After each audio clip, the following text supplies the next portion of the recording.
Bonjour à tous et bienvenue sur notre page YouTube 29 minutes de scientisme.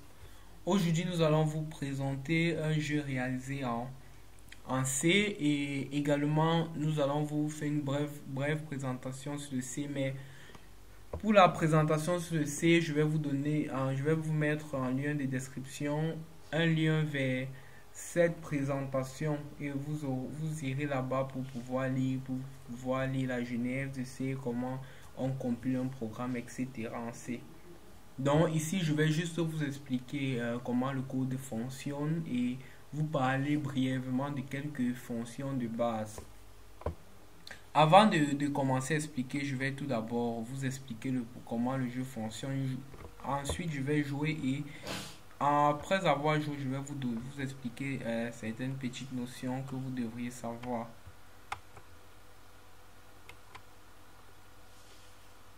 Ok, en fait, le jeu consiste à deviner un nombre compris entre 0 et 100. Et lorsque vous entrez, l'ordinateur vous demandera de donner le nombre, de deviner le nombre. Lorsque vous allez entrer un nombre, si le nombre que vous avez entré est supérieur au nombre que la machine a généré, un message va s'afficher et vous dit que votre nombre est supérieur au nombre que la machine a généré. Si vous entrez un nombre inférieur à la machine, inférieur au nombre que la machine a généré, on vous dira que votre nombre est inférieur. Au cas où vous trouvez le nombre, on vous dira que vous avez trouvé le nombre, mais vous aurez 5 vies. Ça signifie que vous pourriez jouer. Vous avez 5 possibilités pour trouver le nombre correct. Dans le cas contraire, le jeu s'arrêtera et vous aurez échoué.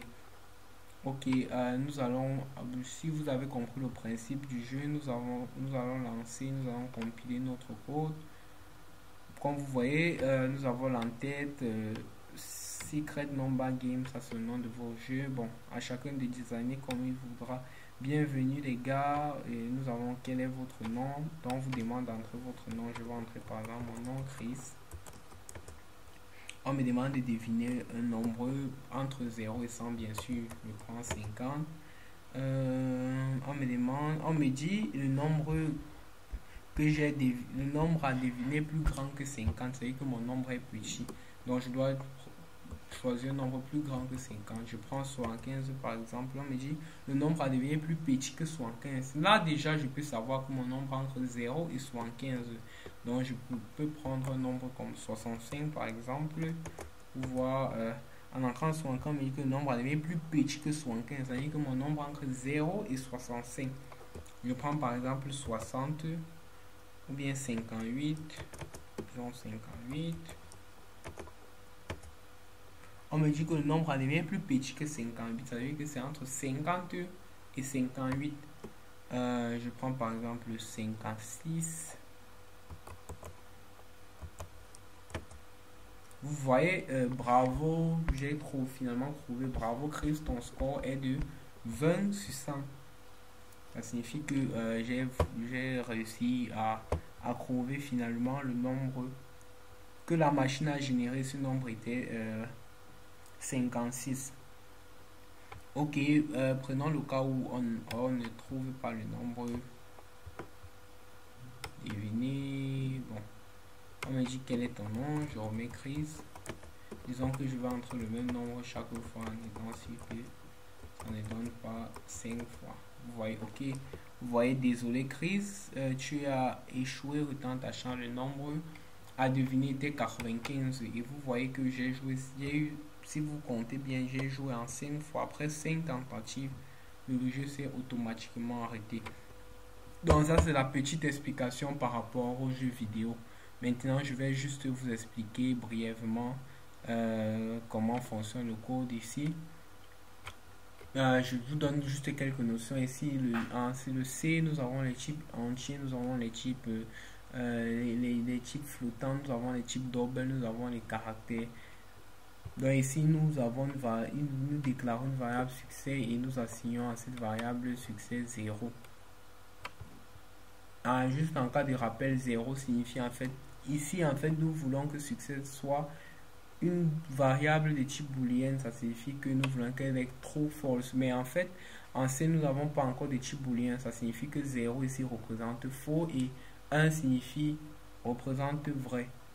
En fait, ici, nous initialisons le nombre de vies à 5, vu que l'utilisateur a 5 vies, comme vous pouvez le constater là. Ici, nous déclarons une fonction que nous allons utiliser plus basse, la fonction que nous allons définir plus basse, la fonction playGame.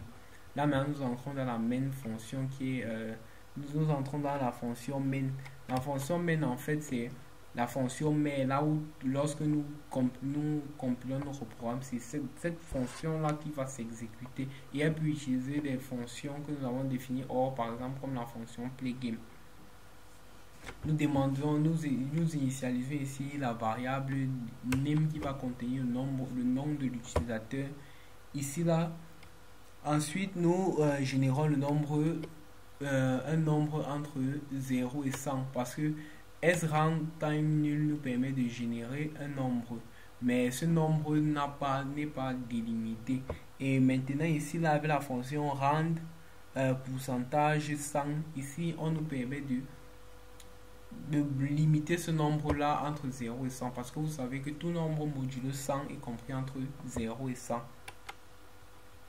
Ok, ici nous avons la fonction, vous prenez la fonction printf qui permet d'afficher. Si vous voyez, nous avons directement trois fonctions. Et là, nous affichons les informations à l'écran. Et la dernière fonction, si elle demande à l'utilisateur d'entrer son nom. Lorsque vous entrez votre nom, nous utilisons la fonction scanf. Cette fonction est là pour permettre de stocker les variables entrées par le clavier dans une... les valeurs entrées par le clavier dans une variable. Ici, lorsqu'on vous demande d'entrer votre nom, comme on me l'a demandé, lorsque j'ai entré Chris a été stocké dans la variable name et le symbole pourcentage S signifie que nous allons stocker une variable de type chaîne de caractères. Ensuite, ici là, nous avons une variable, nous avons notre fonction playGame que nous appelons avec un type number. Number ici là, c'est le nombre généré par l'ordinateur, par la machine. Donc nous appelons notre fonction avec comme paramètre la valeur générée par la machine. Ok, je vais rapidement vous montrer comment la fonction fonctionne, comment notre fonction marche. Ici, nous disons que tant que l'utilisateur, la valeur entrée par l'utilisateur est différente de la valeur générée par du nombre généré par la machine et que le nombre de vies de notre utilisateur est supérieur à 0, cette fonction va toujours s'exécuter. Donc l'utilisateur pourra jouer à chaque fois que la valeur qui va entrer est différente de la valeur du nombre que la machine a généré. Et également nous allons vérifier la deuxième condition qui est son nombre de vies doit être supérieur à 0. Donc lorsque nous entrons dans